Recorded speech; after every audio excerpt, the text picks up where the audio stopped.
when you start to understand the complexities and the technologies that go into the objects which we excavate from the ground, it starts to bring them to life. It starts to give you a better understanding of the people who created them, the people who used them, and a better understanding maybe of what their importance in terms of the archaeological record and our general understanding of the past. When you think of archaeology, you think of it as a bit old and stuffy and a bit dry, but when you actually getting, like say, hands-on and getting involved, it sort of brings it to life, really. It's kind of living history in a funny sort of way, isn't it? So things like this are great because it's tangible. You're touching it, you're moving things around, you're feeling it, and you're moulding it. But I think it's that link between history and what we have now. And in fact, the pots that have been made today are going to be fired in a replica Roman kiln that I built fairly recently at Vindolanda Roman fort up near Hadrian's Wall. We're here at Vindolanda in Northumberland, just south of Hadrian's Wall at the Roman fortress site.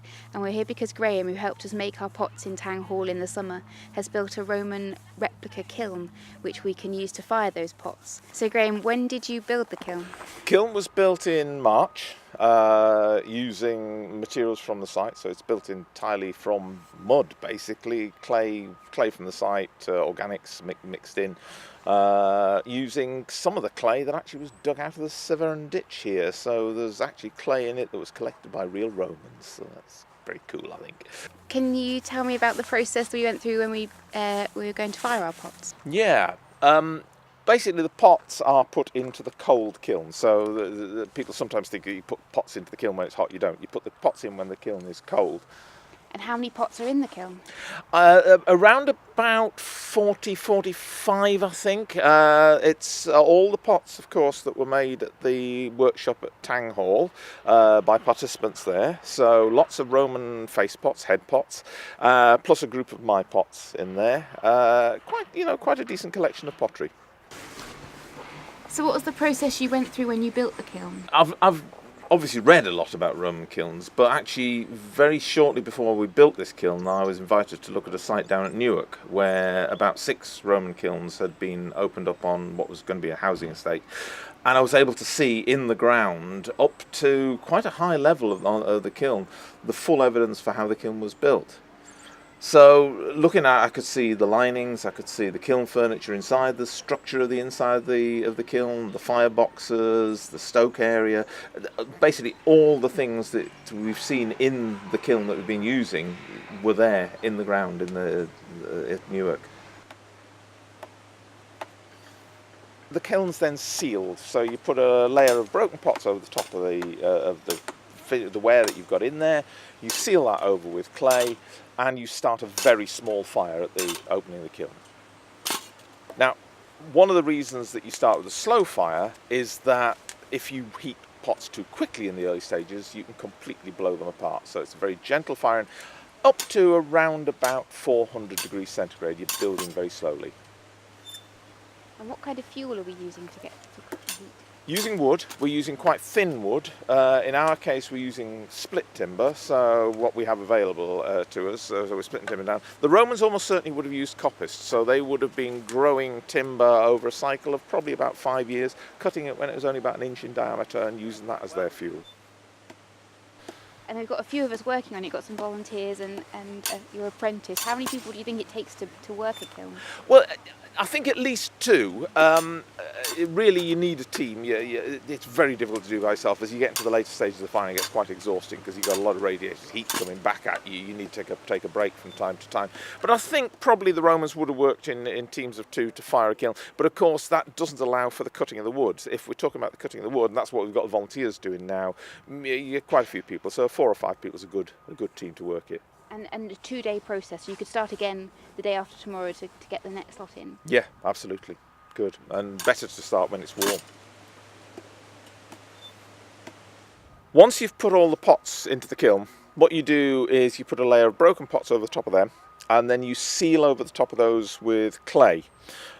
This is really just to close up the top and give you an insulation top, but you leave one hole at the back, an exit flue, through which the hot gases can pass, because of course the kiln is drawing natural air, so when you stoke the firebox you want the gases and the hot flames to be able to pass right the way through the ware and out through that hole at the top.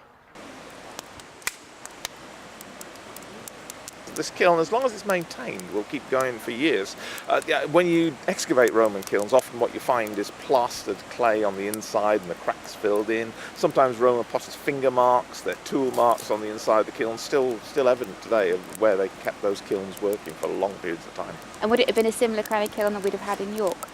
Yeah, very much so. Sort of across the north of Britain, these quite small, often little, what are sort of called the 10-3 derived kilns, very common, particularly sort of with what were probably itinerant potters moving around place to place. Sometimes quite a lot bigger, and I think you've had some quite big ones in York, but often the small as the one we're using here.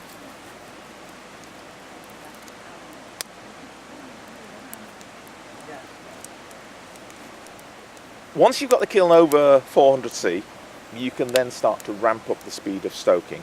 And it's really then getting a good balance between the amount of oxygen going into the kiln, the amount of fuel going into the kiln, and it really is quite a delicate process just to keep that right. And you're trying to get the temperature going up steadily, probably 100 to 200 degrees an hour if you can keep it, if you can get that.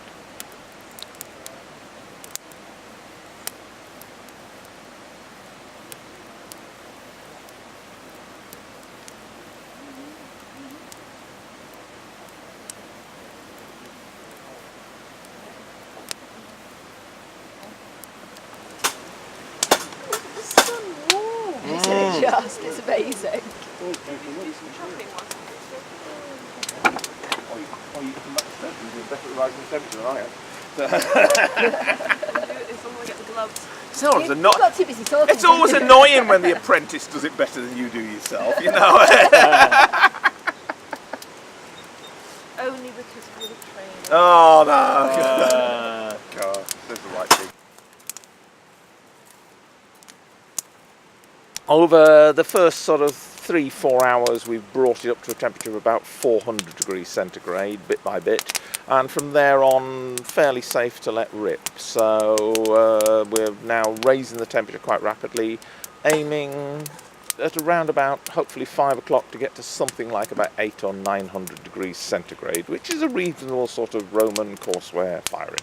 So how long will the pots take to fire? Well, they've fired up over around about 8-9 hours. Once they reach top temperature, we shut down the kiln, seal it up, and leave it overnight. It'll be around about sort of 10 o'clock tomorrow. So a good sort of 14-16 hours cooling to get them back down below 200 degrees centigrade, so as they're ready to come out. So that'll be tomorrow. Will they still be warm when we take them out? Will They be warm will, to the indeed. touch? Yes, they will. And they'll come out through the top of the kiln because it's a top loading kiln, so the temporary dome over the top will be taken off. We'll dig in there, get the pots out, and hopefully, fingers crossed, they'll all be beautiful.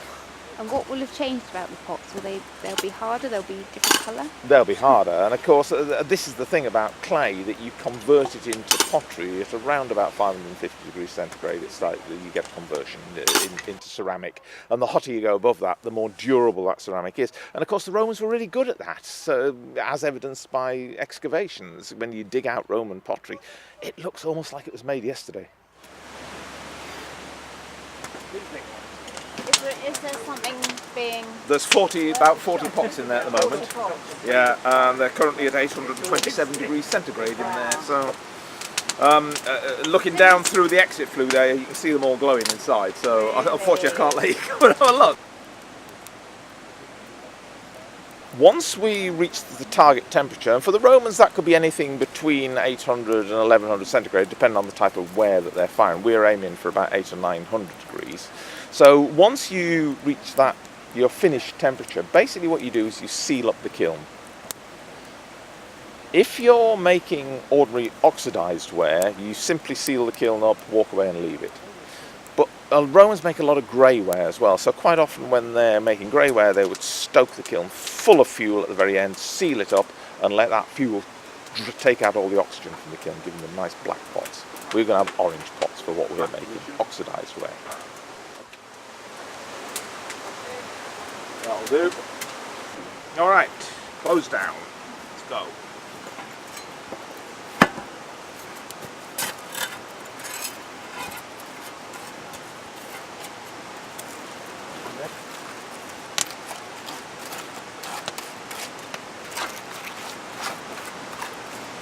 And now I'm going to close the top one. Here we go.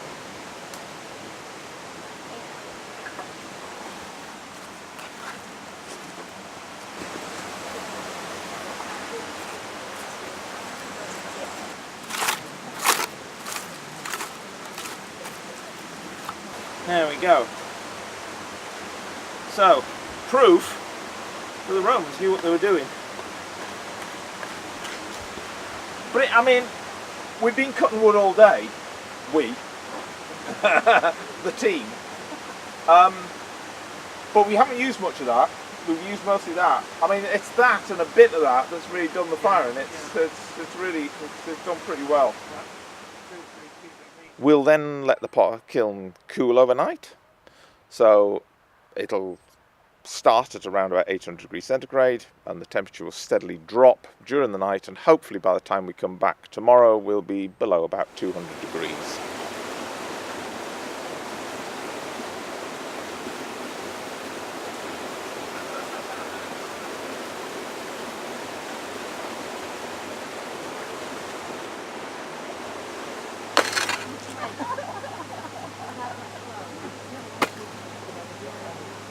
These tiles you've used, Graham. That's the way the Romans would have closed it, is with bits of old broken pot.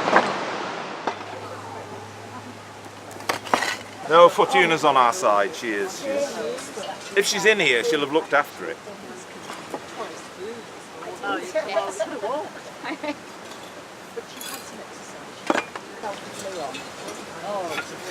There we go, the pots. Oh, wow. Oh, look. Well, some of them have got nice sort of really good marks around. That must have come up on it. Was that a different wheel for you, Graham? Should we take some out? We've got a little woodland spirit or something here. Yes. Very nice. Very nice pots. a slightly blank face, that one. Oh, God, that one. Yeah. And very smug looking, or slightly scary looking. I think it's the Halloween face, this one. There we go. Oh, look, that one's got. Has it got cracked? Or No, I think it's just somebody's drawn a line round it. hair on that one. This one's got lots of hair, this one.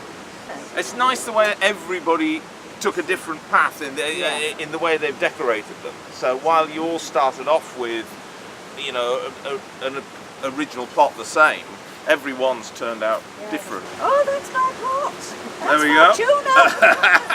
Fantastic. Thank you, Graham. Fine.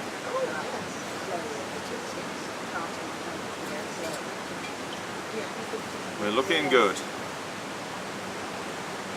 Goddess Fortuna, being in the kiln, will have made sure that we had a good firing. It's your goddess has done it, you see. There we go. After the sailors and the potters. Absolutely. And the very last one, there it is, down the bottom. Quite appropriate for Halloween, I think, that one.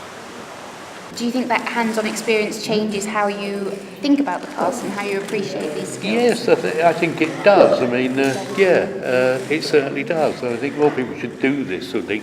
Otherwise, it's so easy just to take the past for granted, isn't it? It's been a fantastic experience being able to fire our pots here at the kiln at Vindolanda. It's been a fascinating experience being able to compare the kiln that we've used to the archaeological remains at Appletree Farm in York, and seeing the similarities in the materials that the Romans used and the construction techniques that they have developed to create these kilns. It's been absolutely fascinating to be able to experience it as if the archaeology has come alive. We've been able to touch the kiln and find out how warm it is while it's being fired. We've been able to smell the wood smoke and really experience how the archaeology would have been done. I think it's given us a real glimpse into what the inhabitants of Tang Hall would have experienced when they were making their pots nearly 2,000 years ago. I've thoroughly enjoyed it, and so has everybody else here, you know, and it's been a bit of an achievement to actually get something that looks like a face. So yes, it's been very good.